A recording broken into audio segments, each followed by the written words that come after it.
네, 안녕하십니까. 대장암 환자의 영양관리에 대해서 강의를 하게 될 영양사 김다솜입니다. 네, 여기 되게 다양하신 분들이 오신 것 같아서요. 저는 이제 시기별로 영양관리를 나누어서 설명을 하겠습니다. 첫 번째는 이제 수술 후 1, 2개월 동안, 두 번째는 항암 방사선 치료 중, 세 번째는 예방 및 재발 방지에 대한 영양관리 순서대로 진행하겠습니다. 첫 번째는 이제 수술 후 1개월 동안의 영양관리입니다. 대장 수술 후 1, 2개월 동안에는 이제 수술 후에 감소된 장의 기능을 돕고 또 수술 중에 이제 소모되었던 우리의 영양 상태를 개선하기 위해서 대장의 자극을 최소화하는 범위 내에서 단계적으로 식사 이행을 하는 것이 필요합니다. 그래서 충분한 영양 섭취와 규칙적으로 드셔주시는 것, 그 다음에 충분한 수분 섭취가 필요하겠고 수응도에 따라서 섬유소 섭취량을 조절해 주시는 것이 필요하겠습니다. 그래서 이거에 대해서 좀 더 자세하게 설명을 드리겠습니다. 일단 수술 후에는 체중 감소가 흔하게 나타날 수 있기 때문에 충분한 영양 섭취와 또 양질의 단백질 섭취가 필수적으로 필요합니다. 대부분 이제 수술 후에는 소량의 물부터 시작해서 미음, 죽, 진밥, 일반 밥의 순서대로 단계적으로 이행을 하게 됩니다. 수술 이후에도 이제 체중 감소가 지속되는 경우에는 대부분 전체적인 열량이 부족하신 경우가 대부분입니다.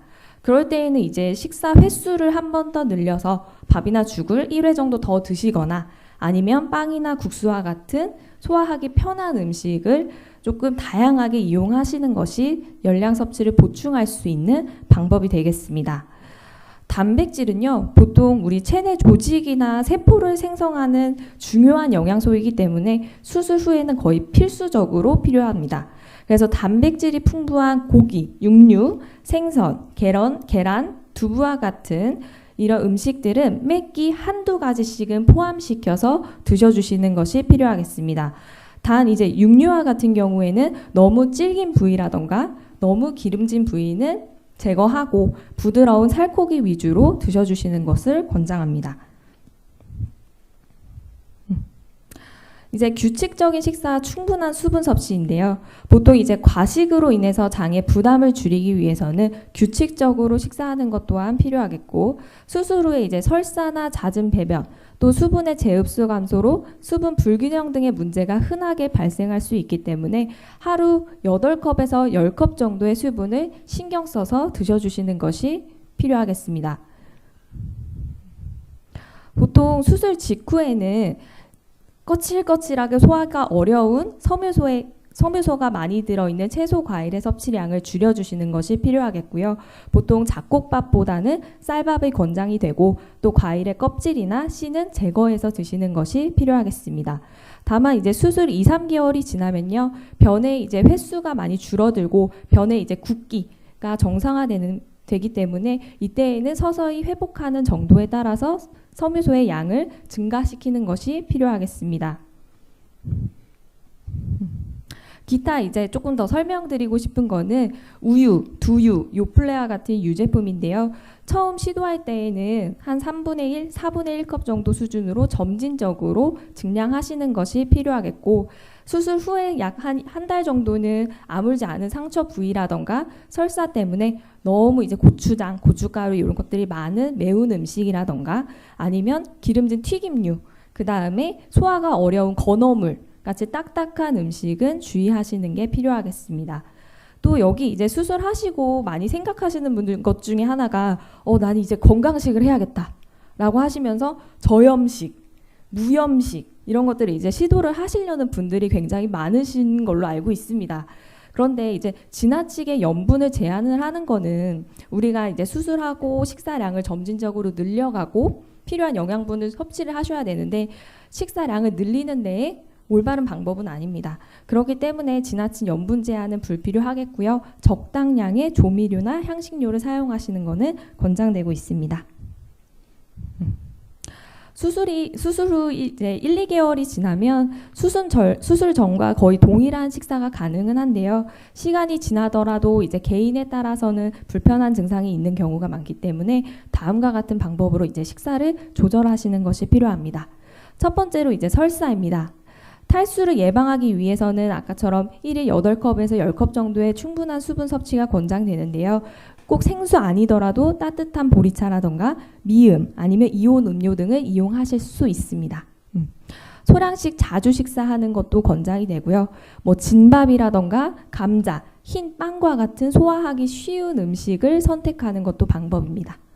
아까 앞전에서 말씀드렸던 것처럼 유제품 섭취로 인해서 이제 설사가 악화되는 것 같다라고 하시면은 유제품은 좀 제한하시는 것이 필요하겠고, 아무래도 설사를 하시면서 칼륨이나 나트륨이라고 하는 영양소가 같이 변으로 배설되는 경우들이 많기 때문에 이온 음료, 사과즙, 삶은 감자로 칼륨과 나트륨을 보충하는 것도 방법입니다. 양념이 자극적이거나 너무 찬 음식도요, 대장을 자극할 수 있기 때문에 좀 제한하시는 것이 필요하겠고요. 또 카페인이 포함되어 있는 커피, 그 다음에 진한 녹차도 설사를 할 때에는 제한식품 중에 하나입니다. 다음은 이제 변을 자주 보는 잦은 배변이 있을 때에는요, 보통 채소와 과일같이 섬유질이 많은 음식, 해조류, 견과류, 콩류 등의 과다 섭취를 제한하는 것이 필요하겠습니다. 또한 이제 과식을 하는 것 또한 좀 피하는 것이 좋겠습니다. 변비가 있을 때는요, 대부분 이제 수술하시고 변을 자주 보거나 배변 습관이 변하면서 식사량을 제대로 늘리지 못하실 때 섭취량이 적다 보니 변비가 생기시는 분들이 많습니다. 그래서 수술 초반에 이제 식사량을 내가 서서히 지금 잘 늘리고 있는지를 한번 점검해 보시는 것이 필요할 것 같고요. 또한 이제 아까 계속 제가 강조드리는 것처럼 수분 섭취 충분히 하시는 게 필요하겠습니다. 두 번째는 이제 항암 방사선 치료 중 이제 영양 관리에 대해서 설명을 하겠습니다. 아까 이제 김지원 교수님께서 자세하게 설명을 해주셨는데요. 이제 이런 화학요법이나 방사선요법으로 인해서 이제 영양 불량이 흔하게 생길 수가 있습니다. 대부분 흔하게 체중 감소가 발생을 하는데, 이 체중 감소는 뭐 환자분의 암에 대한 되게 저항력이라던가 아니면 치료 효과를 떨어뜨릴 수 있기 때문에 저희의 이제 가장 큰 식사요법의 목표는 영양 불량을 예방하는 것입니다. 그래서 영양 불량을 예방하기 위해서는 균형적인 식사가 필요합니다. 그래서 보통 암 환자에게 이제 건강식이란 균형 잡힌 식사다라고 생각을 해주시면 될 것 같고요. 간단하게는 이 그림으로 설명을 드릴 수가 있을 것 같습니다. 보통 다양한 식품을 매일 필요한 양만큼 섭취하는 것이 균형식이다라고 생각을 하시면 될 것 같은데, 이렇게 식사 구성이 어렵다라고 하실 때에는 열량을 조금 보충할 수 있는 방법을 설명을 드리겠습니다. 뭐 쌈밥이라던가 유부초밥, 볶음밥, 김밥처럼 다양한 조리 방법을 이용하면서 식욕을 돋굴 수 있는 방법이 있겠고요. 또 뭐 감자, 떡, 국수처럼 소화하기 편하고 또 두고서 옆에서 계속 먹을 수 있는 열량이 풍부한 간식 섭취가 권장이 됩니다. 또 우리 미숫가루 같은 거 그냥 먹는 것보다, 물에 타서 먹는 것보다 우유나 두유 같은 거랑 같이 드셔주시는 것도 한 번 먹을 때 영양의 밀도를 높일 수 있는 방법이 되겠고요. 또 시판되고 있는 영양보충 음료가 요새 많이 나와 있습니다. 그래서 시판 영양보충 간식을 조금 설명을 드리면 뭐 그린비아, 뉴케어, 미니웰 등등 다양한 이제 영양보충 음료가 나와 있는데, 여러 가지 맛으로 나와 있기 때문에 기호도에 맞게 골라서 드셔주시면 될 것 같고요. 영양보충 음료는 보통 저희가 한 캔에 한 200cc, 200칼로리 정도가 되는데, 그거를 이제 식사로 조금 환산을 해보면 밥 한 3분의 1 공기, 뭐 단백질 반찬 한 접시, 뭐 채소 반찬 한 접시에 들어있는 영양소가 요 한 캔에 들어있다라고 간단하게 생각하시면 될 것 같습니다. 그래서 음료 형태도 있고요. 우리 푸딩 형태도 있기 때문에 뭐 항암 치료하실 때 목 넘김이 좀 힘드시거나 입안에 구내염 때문에 어려우신 분들은 푸딩 같은 것도 기호도가 괜찮기 때문에 이런 거 선택하셔가지고 드셔주시는 게 필요하겠습니다. 처음에 영양보충 음료를 먹고 좀 소화하기가 불편했다라고 하시는 분들은 좀 조금씩 나누어서 드실 수 있도록 하는 것도 방법입니다. 우리 단백질을 보충할 수 있는 방법인데요. 좀 다양한 단백질 식품을 음식에 추가해서 조리하는 게 필요할 수도 있습니다. 그래서 뭐 육류나 생선, 해산물 같은 거 그냥 다져서 갈아서 밥이나 국이나 나물이나 샐러드 등에 같이 첨가하는 거. 그래서 예시로 뭐 쇠고기 주먹밥이 있을 수 있겠고요. 뭐 그냥 계란찜보다 새우 조금 넣어서 새우 계란찜 만들어 드실 수 있을 것 같습니다. 그래서 흔하게 우리 또 먹을 수 있는 고기 만두, 뭐 해물 만두 이런 것도 이제 육류나 생선으로 속을 채운 음식이고요. 뭐 전이나 부침개 할 때 계란 같이 첨가해서 드시는 거, 그 다음에 계란찜에 이제 물 대신에 우유를 사용하는 것 또한 단백질을 보충할 수 있는 방법이 되겠습니다. 세 번째는 이제 예방 및 재발 방지를 위한 식사요법입니다. 앞전에서도 좀 이제 박재 교수님께서 설명을 해주셨던 것 같기는 한데요. 우리 세계 암 연구재단에서는요, 가공 육류, 음주, 체지방이 대장암의 위험을 증가시킬 수 있는 확실한 위험 요인이다라고 구분하고 있습니다. 또한 붉은색 육류는 대장암 위험을 증가시킬 가능성이 굉장히 높은 음식으로 분류를 하고 있고요. 식이섬유가 풍부한 식품, 유제품, 칼슘은 대장암 위험을 감소시킬 가능성이 높은 음식으로 구분하고 있습니다. 그러면 이제 이 슬라이드를 보시면 이제 많은 환자분들이 그러면 붉은색 육류는 암 발생 위험률을 높이니까 그럼 먹으면 안 되겠나? 라고 하실 수 있겠는데, 보통 소고기와 돼지고기와 같은 이제 붉은색 육류는 우리 몸의 체조직을 구성하는 아까 단백질이나 빈혈을 예방해주는 철분이 풍부하고, 또 우리가 수술이나 항암 치료 등 체력 소모가 많은 경우에는 꼭 섭취해야 하는 식품입니다. 그렇기 때문에 이제 권장량은 보통 붉은색 육류는 주 2, 3회 300에서 500g 정도가 권장이 되고요. 가급적 이제 가공 육류는 드시지 않는 것이 필요합니다. 또한 이제 조리 방법도 바람의 여부라던가 위험도를 이제 높일 수 있다라고 알려져 있기 때문에 고온에서 조리되는 뭐 직화구이, 튀김, 훈제 이런 방법보다는 그냥 적당히 볶거나 삶거나 끓이고 그냥 프라이팬에 그 구운 형태로 드시는 형태로 드셔주시는 것이 필요하겠습니다. 그럼 두 번째로 이제 질문을 또 많이 받는 게, 채소는 그럼 많이 먹으면 도대체 어느 정도를 먹어야 하느냐라고 질문을 많이 하시는데요. 대장암의 경우에는 하루 이제 채소로 따졌을 때는 200g 이상 섭취하는 것이 대장암 발생 위험을 낮추는 효과가 있는 것으로 보고되고 있습니다.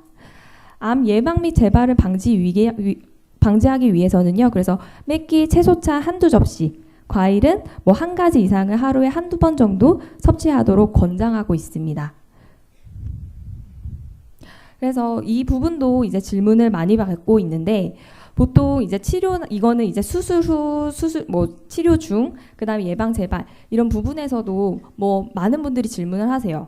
뭐 녹즙이라던가 달인물, 뭐 개소주, 상황버섯, 영지버섯 같은 야구용 버섯들 이런 것들 먹어도 되는지 많이 질문을 하시는데, 사실 이런 특정 음식을 먹다 보면 정말 우리가 필요하다고 하는 충분한 열량이라던가 필수 영양소는 제대로 섭취하지 못하고 오히려 영양 불량의 위험성이 높아질 수 있습니다. 그렇기 때문에 이런 민간요법 건강보조식품은 특별히 권장되지 않고요. 또 앞전에서 설명해 주셨던 것과 같이 항암 치료에 병용할 때에는 신기능이나 또 간기능의 손상 가능성이 있을 수 있습니다. 그러니까 최대한 정말 드시고 싶다면 필요시에 의료진과 상의하시는 것이 필요하겠습니다. 그래서 이건 참고로 봐주셨으면 좋겠고요. 그래서 앞에 쭉 설명을 드렸는데 이제 요약을 해보자면, 대장 수술 후 1, 2개월 동안에는 증상에 따른 식사 조절이 필요하다는 것입니다. 그래서 배변 양상을 보면서 섬유소의 섭취량을 조절해 나가는 것이 필요하겠고, 항암 방사선 치료 중에는 기호에 맞추어서 충분한 열량이나 단백질을 보충해서 먹어주시는 것, 그 다음에 예방 및 재발을 위해서는 뭐 붉은색 육류나 가공 육류의 섭취를 줄여 나가시는 게 필요하지만, 기본적으로 건강한 식생활을 유지하기 위한 건 균형적인 식사를 하시는 거다라고 생각을 하시면 될 것 같습니다. 그래서 이렇게 강의를 마치도록 하겠습니다.